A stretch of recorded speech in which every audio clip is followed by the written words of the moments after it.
Okay, here we go. Kevin here. We are going to read part 7 now of the CHP's platform.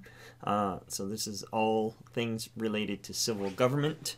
So this is a pretty lengthy document. You're going to love to be able to download it. Check out all the links below, and you can decide if these things are relevant to you or not, and if you think these things will lead to good government or not. So, civil government. So, general statement. Okay. So, God, man, and government. We affirm that God is the originator, sustainer, and judge of all governments. Those who govern, whether in the family or the church or the civil realm, are ministers of God for our good and therefore are subjects to God's laws. So, everybody. Since authority to govern is ultimately derived from God, the state does not wield supreme power over individual, family, or church, but is obliged to respect their legitimate jurisdictions. Government exists to serve God by dispensing justice, protecting human basic freedoms, and directing the activities of the community as a whole. So it's the government's job to respect its position and manage people well, to respect God and their position, and to bring respect to people. Okay, church and state. We affirm that the government and some belief systems are inextricably entwined, and that faith and government therefore cannot be segregated. Through the mandate of church and state, though the mandate of church and state are different, we deny that God and His Word should be separate from either institute. Okay. So separation of church and state. Some people pull this out all the time, and it is unbelievably naive and ignorant to think you could separate all belief systems from governing. Every single choice that you do is based on a belief system, on a religion. Atheism is a religion. It is a belief in something.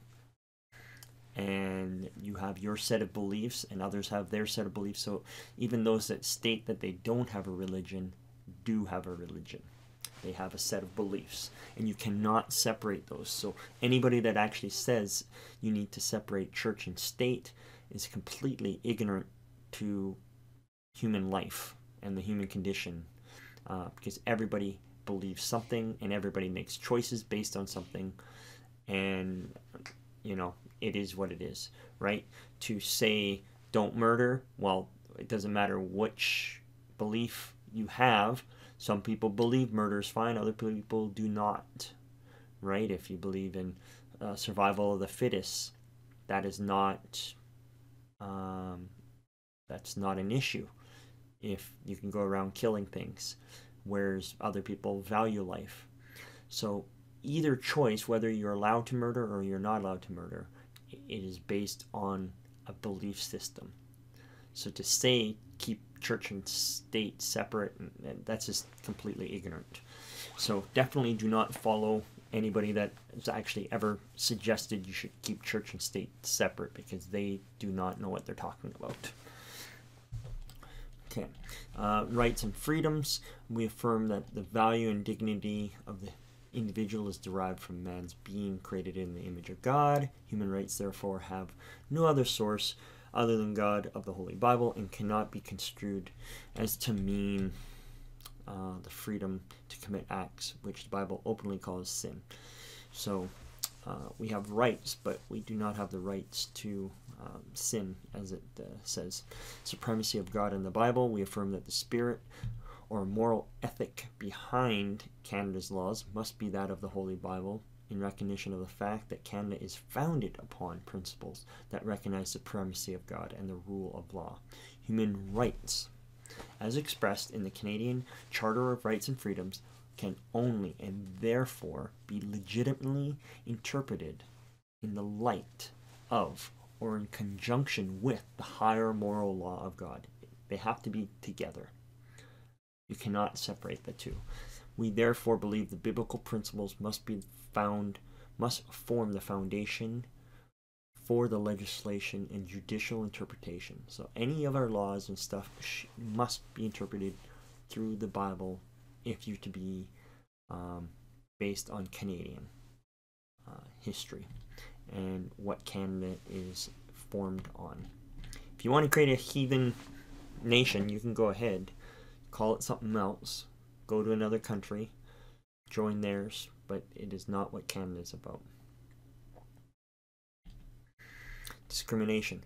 We affirm that no person or group has unlimited freedom to do anything without due consideration for the rights of others. Human rights do not conflict, and the rights of one person should not be interpreted by civil magistrates or upheld under civil law in such a way that they infringe upon the basic human rights of somebody else. The term discrimination cannot, in all cases, be equated with a denial of human rights. Discrimination is an inevitable consequence when a choice is made between good and evil, or between those that wish to uphold honesty and integrity and those that don't.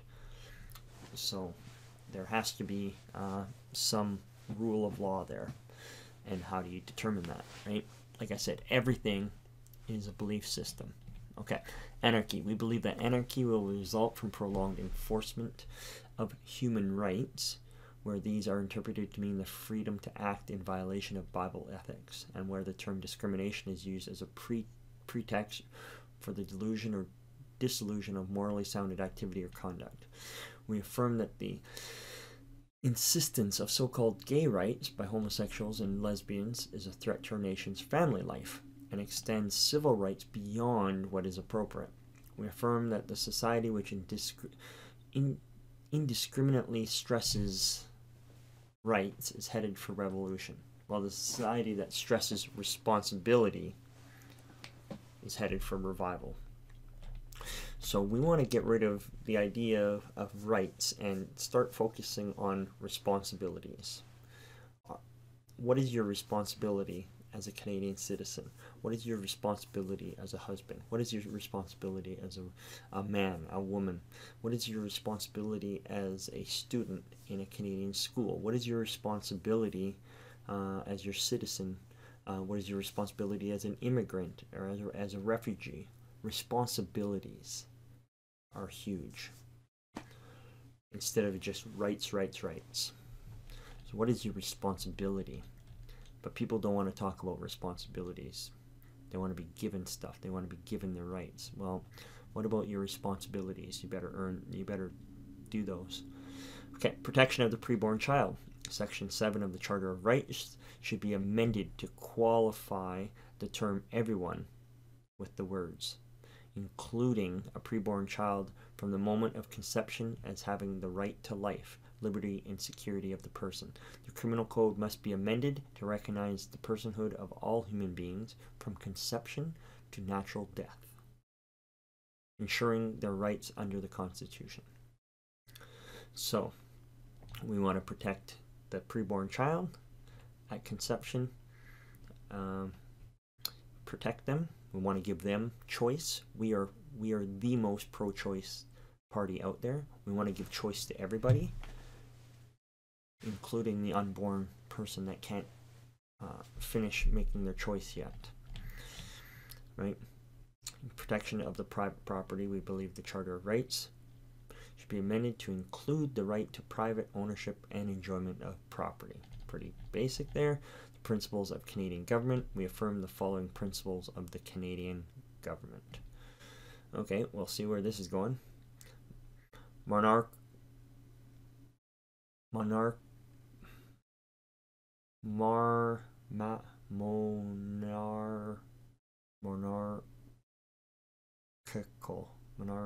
Yeah, whatever. The unity and the continuation of the state and the nations personified in the sovereign, above all parties and factions, in whose name and by whose historic powers the executive functions are performed.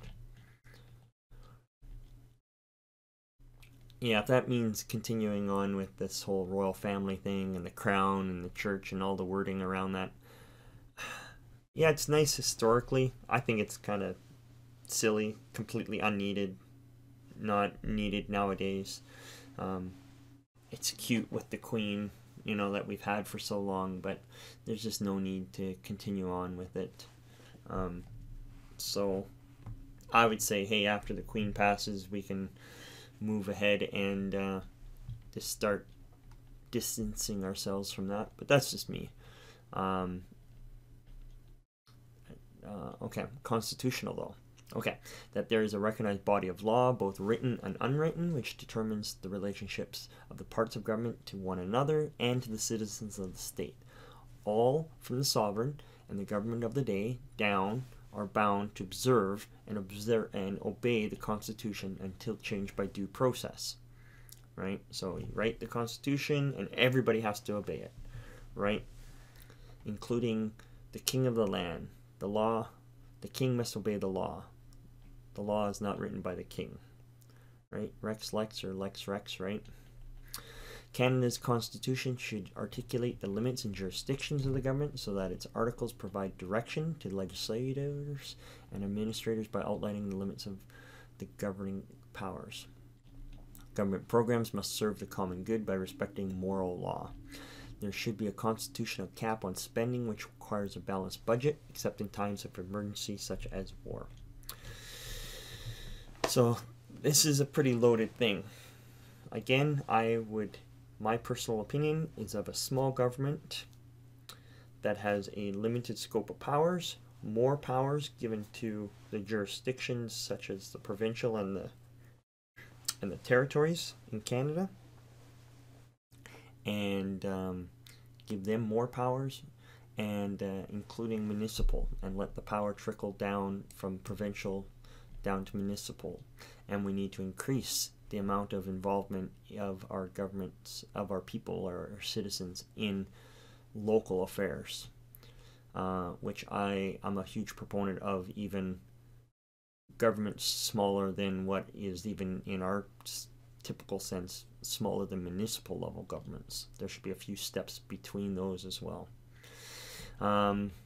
Parliamentary. Okay, that the executive and the legislative branch are closely linked by membership in Parliament and provincial legislative, and all the ministerial heads and the various executive departments. The popularly elected House of Commons can be dissolved at any time to secure a mandate from the electorate on any desired issue. There's a lot of checks and balances that our current system has. The U.S. government at one point in time had probably the closest thing to a near perfect government at one point in time in their history. There's still a few little kinks that they needed to iron out. They weren't fully there, but they have since drifted far from where they were. Canada wanted in its history, Canada and a lot of other governments were going to follow the lead of America and pick their style of government because it was near perfection, and then they, because of the Civil War, got the wrong idea that it was a bad form of government, and thus they all chose not to go that route, and they chose governments that had less freedom as a fruit, and we are part of that. Our original Prime Minister even said he wanted to pick the American style government at the time because of its near perfection, but has chosen to go with something that had less freedom for its Canadian citizens. So that was interesting at the time.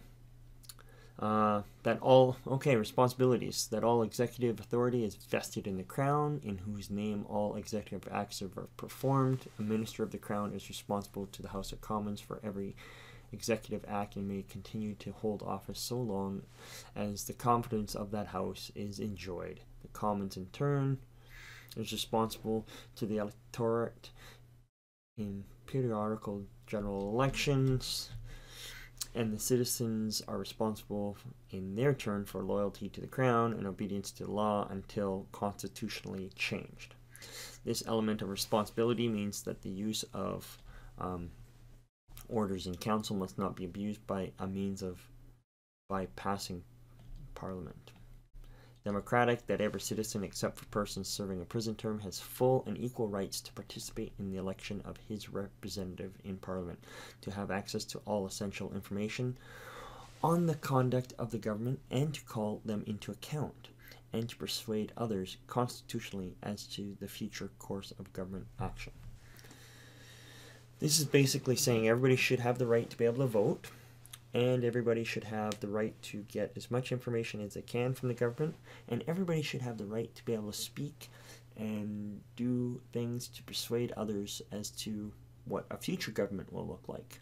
Now, I'm actually also again against the idea of churches being charities, because when a charity is not allowed to speak on any policy, any public policy of Canada, or any policy of any other government, whether it's municipal, provincial, or federal, whether it's private, whether it's members, whether it's government, whether it's parties, whether it's laws, whether it's for or against, or to create new laws, churches are not allowed to speak up against any of that as charities, which I don't necessarily disagree on the charity status part, but I disagree that churches should be charities, because that interferes with this. Okay, the institutions of governments. We affirm the following institutions and functions of a Canadian government. Okay, I might disagree with this part, I'm not sure. We advocate the loyalty to the Crown by all Canadians, the recognition of the Crown in Canada as the head of state, the personification of central and provincial executive authority, a part of Parliament represented by the Governor General, and the provincial legislatures represented by the Lieutenant Governors, a discretionary resolver of parliamentary deadlocks, and nominal dispenser of justice. Whether or not you continue on with this Crown thing and running the royal side of it, like they said, it's a personification, so in some ways it doesn't matter too much. We as humans kind of need some of these symbolic and personifications of some general concepts and constructs.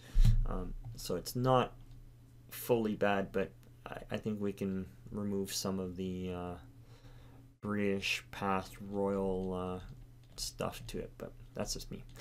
The Senate, established by the Fathers of Confederation, is a chamber of review and a sober second thought. The Senate, we believe, has an important and indeed essential role. Again, I need to research more into additional checks and balances.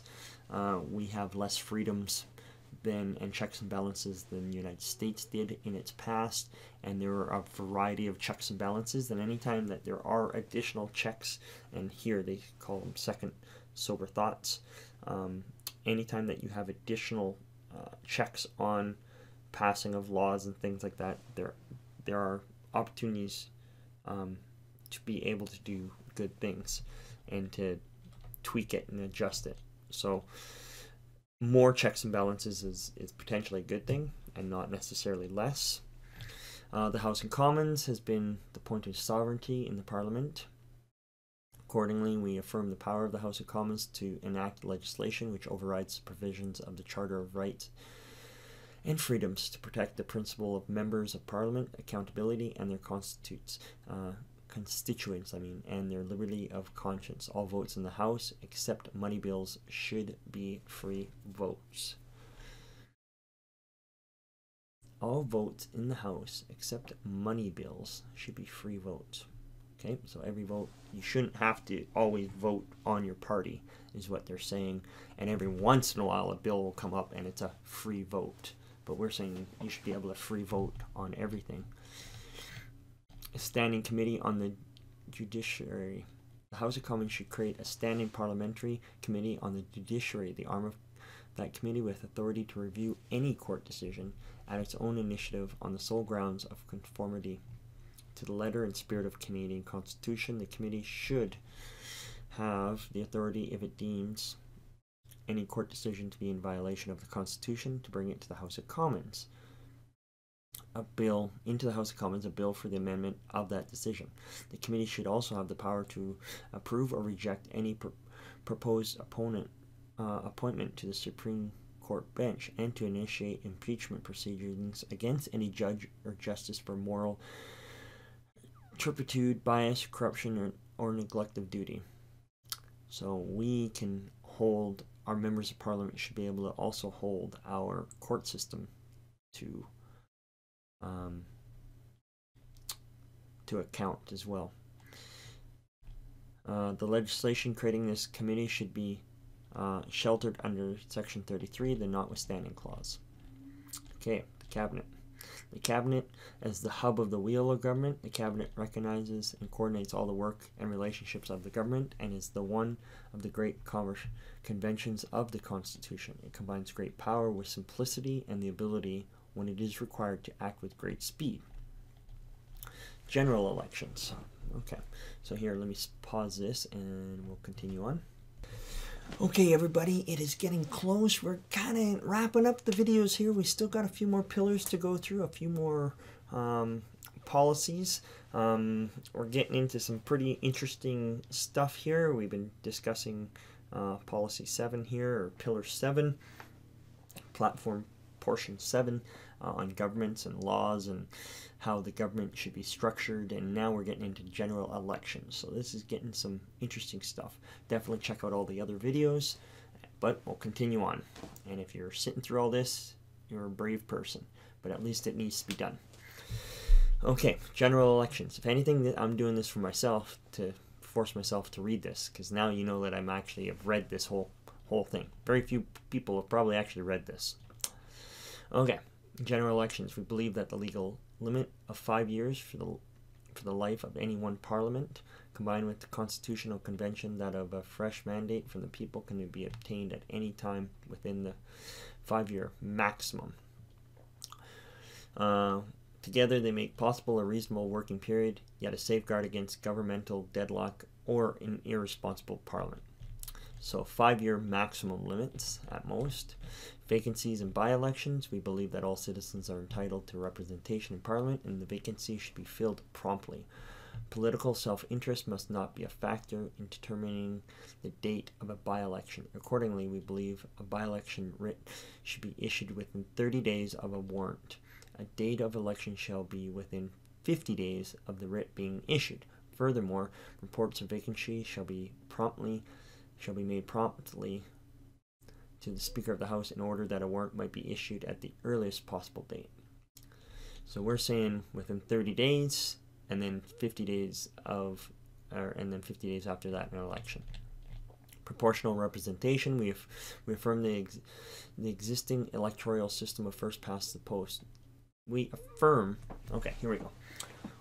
Here's CHP stands. We affirm that the existing electoral system of first past the post denies the level playing field essential to true democracy. The CHP affirms that free democratic expression can be most effectively exercised through the application of proportional representation in government. Right?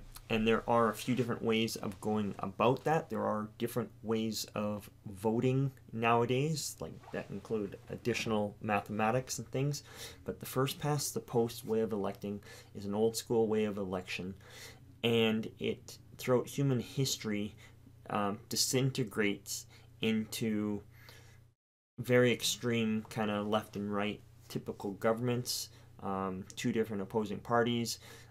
There can be additional parties that rise, but then as they rise, they actually split the vote, as they say, which then sometimes puts the opposite government into power, which really ticks the people off, which then kind of gets mad at the third party for splitting some of the vote. So then they go back to the two different parties again, and it continues on generation after generation after generation. So it is my opinion that a different form of voting should be done, and CHP agrees with that. There are a variety of styles out there. I'm not that familiar with any of them. There are videos out there that you can watch and look at, but I would highly suggest, you can look on YouTube, the Animal Kingdom way of voting, and there's different ones, and you can look at first past the post and MMR, proportionate, and it's based on the Animal Kingdom, and it's a really well done series. But there's a lot of other videos out there that discuss the pros and cons of each of the styles of voting. So I'm of the opinion that a good government should actually be composed of about 7 different styles of people. Being a politician is actually only one of the 7, and actually should be the least powerful, but you should actually have a lot of business leaders. 10-15% of your government should be made up of really good business leaders in the community. There should be religious leaders. There should be leaders of community, leaders of education system, of community, of arts. There should be strong leaders in each of the different areas of life, and they should be making up our government of Canada, not lifetime politicians and whatnot. So that being said, and then when there's struggle and there's debates and there's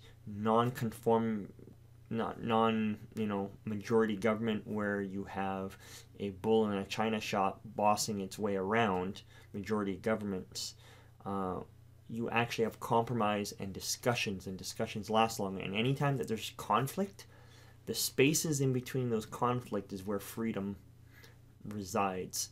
And yes, there can be debates and things seem like they take longer to deal with, but at the same time there's also freedom that actually exists in those discussions, versus when you have majority of governments just bossing their way around. You can actually get some pretty extreme choices made, which can have detriment to the future of any country.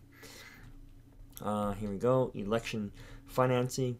Natural persons should be allowed to make donations to parties or candidates up to limits specified to Elections Act. Businesses or corporations should be allowed to make donations in cash or in kind up to a maximum of $500 per business per year. Tax-supported institutes should not be allowed to make donations to political parties. So tax-supported institutes, so that's charities and stuff, should not be allowed to make donations. Another reason why I think it's absolutely stupid that churches are charities. They should distance themselves away from being a charity as fast as possible. And see all my other videos on that. Church versus charity. Review in this revision of the Canadian Elections Act. The Christian Heritage Party would like to advocate for complete review and revision by the Parliamentary Parliament of the Election Act. The objective would be to facilitate access by the citizens of Canada to the electoral process and to allow effective opposition to be placed before entrenched political forces remove obstructions to participation caused by excessively arcane reporting requirements. Ensure that administrative assistance is provided by Elections Canada when required. The review and revision would be consistent with the objective of producing a parliamentary and electoral environment that serves the interests of the governed people rather than serve the interests of the governing representatives of or their parties. Meaning, we want a review. CHP wants a review and a redo of the entire process to actually establish rules and things where it actually encourages more interaction, encourages better representation and stuff, thus also changing the way people vote and also how things are governed. I'm a huge fan of the idea. I just kind of thought of it like a few months ago, but the CRA has, when you are a person and you can be given an account, create an account, a private secure account where you can log in for your taxes and your CRA details. Well, there's no reason why you can't use that same system and log in and look at all the different bills that are being presented, and have access to everything that our government has, and actually even make mini votes. There's no reason. I'm proposing that you make a mini vote on any bill that comes up for first reading, second reading, third reading, Senate, anything like that comes up for a vote that they're going to vote on. You should just have a constant, you log into your account, see all the different things being put up for vote. You should be able to put your vote in. Doesn't mean it's actually representative. It doesn't mean that it's binding, but it actually means that you're potentially you're logging into a secure site and you're actually making your voices heard, which is very interesting. And hopefully you're reading this stuff and getting involved. Judiciary. The Judiciary of Canada, headed by the Supreme Court of Canada, which interprets and enforces our laws, rightly receives the highest confidence and respect of the people. Okay, Supreme Court, we affirm that the Supreme Court justices should be learned in the law and of good moral repute. We believe that wisdom and justice ultimately has as their source a reverent fear of God and respect for His word. These therefore should be of primary importance in the selection of a Supreme Court justice. Okay, magistrates, we believe that the previously long established practice of terming the lower ranks of judiciary called magistrate should be restored, since the qualifications and manners of appointment of the Supreme Court justices and magistrates are quite distinct. Not quite sure what that's all about, just maybe the term magistrates is something. Cultural criteria, we view that with grave concern appointments to the Supreme Court based on geographic origins and language qualifications as determinative factors. The American experience of an activist judiciary resulting in intense rivalry of ideological groups to secure appointments favorable to their views and so politically subdue the law should act as a dire warning. Supreme Court justices must therefore refrain from political activism. Appointments should be made for reasons of competence and experience in needed areas of expertise alone. So you got to be careful with who we support as our hired judges and whatnot. Not so good. Okay, reversibility. We see great danger in recent suggestions that the binding authority of previous decisions or the decisions of courts of superior jurisdiction should be abandoned. The transient basis of community acceptability is no substitute for the long-established authority of the common law rooted in Holy Scripture, nor could anything produce greater uncertainty and confusion in the law. Again, the American experience is a lesson. When a change in the ideological complexion of the Supreme Court has been secured, there's a rush to produce new cases, with the frequent effect of securing a diametrical reverse of the law, without action or consent of legislative concerns. So my understanding of that is sometimes when you change the structure of your thoughts of your judges, then your judges will pass certain cases, and then those cases start determining the law based on how the judges are voting or deciding their cases versus actually putting certain laws through the House of Commons and getting the people to vote on them, which is interesting. Prerogative writs. For centuries, the prerogative writs have secured the liberties of the subject.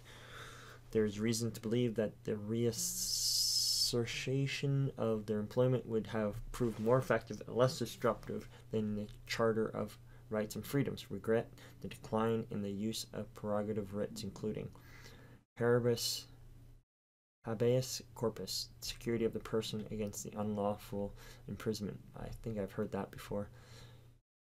Certiorari, to ensure trial by a court of competent jurisdiction. Okay, fair enough. Mandamus, to require an official to perform his lawful duties. Okay. Prohibition, to require cessation of an unlawful act, to stop. Quo warranto, to require an officer to prove his authority for performing an act. So warrants, you need to have warrants, you need to do prohibition. And we got to protect people from unlawful imprisonment. Okay, fair enough. Okay, so that is that. On to public service.